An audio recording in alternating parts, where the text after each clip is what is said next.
अस्सलामुअलैकुम, वेलकम है आप सभी का इस नई वीडियो में। तो हमारी जेके बोस के सब्जेक्ट्स की गेस्ट पेपर्स की सीरीज़ यहाँ पे चल रही थी। इस बीच क्लास 12th के काफ़ी सारे सब्जेक्ट्स का गेस्ट हमने आपको ऑलरेडी अपलोड किया है। तो आज ये वीडियो बायोलॉजी पे रहने वाला है।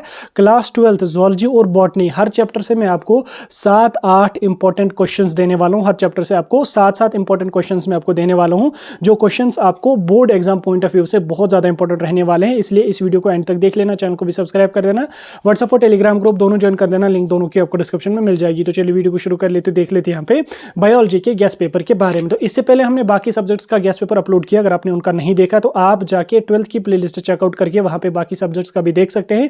और जो मेजर सब्जेक्ट्स पेंडिंग रहेंगे उनका आपको गेस्ट पेपर आने वाले 1-2 दिनों में यहाँ पे मिल जाएगा। तो 15 फरवरी से आपके एग्जाम स्टार्ट होने वाले हैं, तो कुछ दिन आपके पास बचे हैं। तो अगर आपने इनमें से कोई क्वेश्चन स्किप किया तो आप उस क्वेश्चन को जरूर पढ़ के जाना, क्योंकि ये क्वेश्चन बोर्ड में आने के बहुत ज्यादा चांसेस यहाँ पे रहेंगे। ठीक, ये क्वेश्चन जो आपको मैं यहाँ पे दे दूंगा, ये आपको लॉन्ग आंसर टाइप क्वेश्चंस में भी पूछे जा सकते हैं, शॉर्ट आंसर टाइप क्वेश्चंस में भी पूछे जा सकते हैं, और very short answer type questions में भी पूछे जा सकते थे। इसलिए इन क्वेश्चंस को स्किप करने की कोशिश बिल्कुल भी नहीं करना। तो चलिए एक एक करके हम सभी क्वेश्चंस को देखने की कोशिश करेंगे।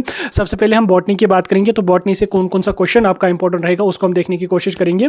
तो बॉटनी का आपका यूनिट नंबर 1 है reproduction in flowering plants. Reproduction in flowering plants में से 7 इंपॉर्टेंट क्वेश्चंस कौन से हैं वो आपको स्क्रीन पे यहाँ पे देखने को मिल रहे होंगे। तो आप वीडियो को पॉज करें, स्क्रीन को रोटेट करें, या जिसको हम लैंडस्केप मोड कहते हैं, तो उस पर रख के इसका स्क्रीनशॉट यहाँ पे ले लें। जैसे यहाँ पे आपका पोलन पेस्टल इंटरेक्शन क्या होती है, explain its role in fertilisation या डबल फर्टिलाइजेशन है। तो ये सारे क्वेश्चंस इंपॉर्टेंट है, तो इन क्वेश्चंस को स्किप नहीं करना है। ठीक, यूनिट 2 की अगर मैं बात करूं तो यूनिट 2 आपका जेनेटिक्स रहने वाला है। तो जेनेटिक्स में कौन से 7 इंपॉर्टेंट क्वेश्चंस हैं जो बोर्ड में आने के बहुत चांसेस हैं, तो वो आपको स्क्रीन पे देखने को मिल रहे होंगे।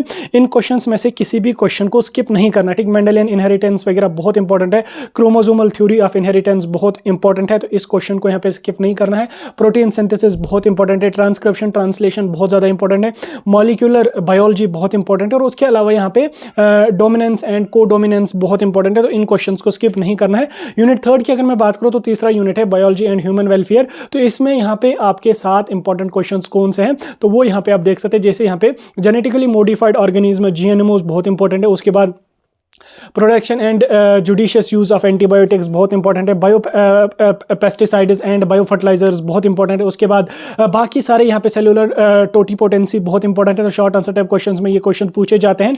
अगले यूनिट की ओर हम चलेंगे। अगला यूनिट है इकोलॉजी एंड इन्वायरमेंट। इसमें आपके इंपॉर्टेंट क्वेश्चन जो है वो स्क्रीन पे देखने को मिल रहे होंगे। इसमें खासकर जो ग्लोबल वार्मिंग का है, it's causes, effect and possible solutions, ये बहुत इंपॉर्टेंट है। मोस्ट रिपीटेड क्वेश्चन है ये जेके बोस का, इसलिए इसको स्किप नहीं करना। जैसे बायोडाइवर्सिटी की डेफिनेशन आपको 2 मार्क्स में पूछी जा सकती है, causes of air pollution, water pollution, soil pollution, मैं suggest measure to control it, या how we can control air pollution, water pollution या सॉइल पोल्यूशन। तो इस टाइप के क्वेश्चंस आपके पूछे जा सकते हैं। जैसे ग्लोबल वार्मिंग भी अभी मैंने बोला इंपॉर्टेंट है। पायरामिड्स की, इकोलॉजिकल पायरामिड्स की आपकी 2 मार्क्स की डेफिनेशन आ सकती है यहाँ पे।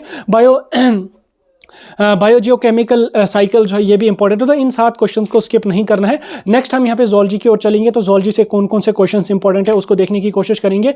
यूनिट 1 है रिप्रोडक्शन इन एनिमल्स। इसमें आपके कौन से 7 क्वेश्चन इंपॉर्टेंट है वो आप यहाँ पे देख सकते हैं। जैसे मेंस्ट्रुअल साइकिल है, बहुत इंपॉर्टेंट है। Process of fertilisation and embryo development up to the blastocyst stage, ये बहुत इंपॉर्टेंट है। प्लेजेंटा की डेफिनेशन आपको पूछी जा सकती है। मेथड्स ऑफ बर्थ कंट्रोल या इनके सिग्निफिकेंस इन रिप्रोडक्टिव हेल्थ बहुत इंपॉर्टेंट है। डिस्क्राइब असिस्टिव रिप्रोडक्टिव टेक्नोलॉजी या लाइक IVT, ZIFT, GIFT, ये 2 मार्क्स में आपके पूछे जा सकते हैं। What is IFT, what is ZIFT, या इनकी आपको एब्रिवेशन भी पूछी जा सकती है। ठीक, तो इन क्वेश्चंस को स्किप नहीं करना। उसके बाद यहाँ पे structure and function of male and female reproductive system, ये लॉन्ग आंसर टाइप क्वेश्चन में आपको जब पूछा जा सकता है। स्पर्मेटोजेनेसिस, ओजेनेसिस बहुत इंपॉर्टेंट है। डायग्राम के थ्रू अगर आप समझाओगे तो और ज्यादा आंसर अट्रैक्टिव लगेगा। तो जहां जहां डायग्राम होगी, जैसे प्लेजेंटा की डायग्राम भी अगर आप बनाना चाहोगे तो इसको भी ट्राई करके जाना, क्योंकि डायग्राम अगर आप बनाओगे तो थोड़ा आंसर अट्रैक्टिव लगता है। तो 5 मार्क्स वाला क्वेश्चन, अगर आपने थ्योरी कम भी लिखी होगी, डायग्राम अच्छी बनाई होगी, तो 5 के 5 मार्क्स आपको मिलेंगे। अगला यूनिट आपका है जेनेटिक्स एंड एवोल्यूशन। इससे कौन से इंपॉर्टेंट क्वेश्चंस हैं आपके, जैसे यहाँ पे sex determination in humans, birds and honey बीज है।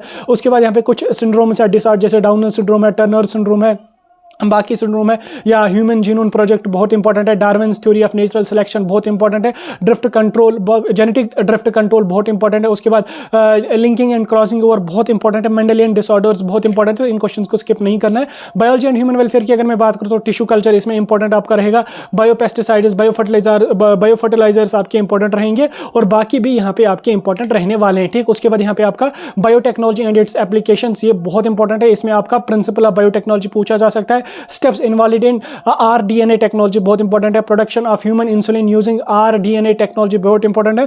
जीन थेरेपी की डेफिनेशन आपकी पूछी जा सकती है, स्टेम सेल्स की डेफिनेशन पूछी जा सकती है। उसके बाद यहाँ पे ट्रांसजेनिक सेल्स आपकी पूछी जा सकती है, बायोसेफ्टी की डेफिनेशन पूछी जा सकती है। तो ये इंपॉर्टेंट क्वेश्चंस हैं, इन क्वेश्चन को स्किप नहीं करना। तो इसी के साथ हमारा जो बायोलॉजी का गैस है वो यहाँ पे कंप्लीट हो चुका है। सभी zoology और बॉटनी का मैंने गैस पेपर आपको दिया। वीडियो कैसा लगा कमेंट करके जरूर बता देना। वीडियो को बनाने में बहुत टाइम लगता है, इसलिए एक प्यारा सा कमेंट जरूर करना, और वीडियो को अपने दोस्तों के साथ भी शेयर कर